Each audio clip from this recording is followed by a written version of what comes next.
In this video, we'll demonstrate how to disable system software updates on your PlayStation 5.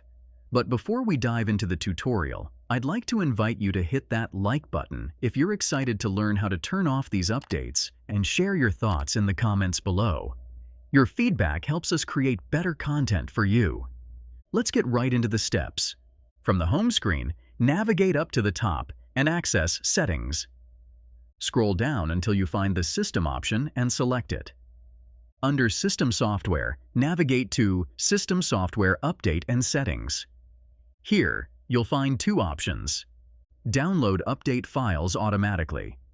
This setting automatically downloads update files when your PS5 is turned on or in rest mode.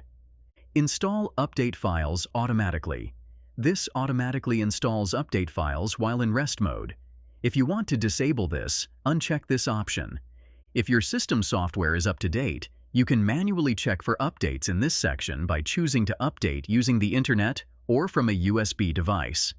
Additionally, in the power saving settings, you can navigate to features available in rest mode. Here, you'll find an option to stay connected to the internet. Disabling this will prevent your PS5 from downloading updates while in rest mode. By turning off these settings, you'll have more control over when and how your PS5 updates its system software. If you found this tutorial helpful, please take a moment to like, comment, and subscribe with notifications on. Your support motivates us to create more content like this. For more tech tips and tutorials, visit mediamagnet.business.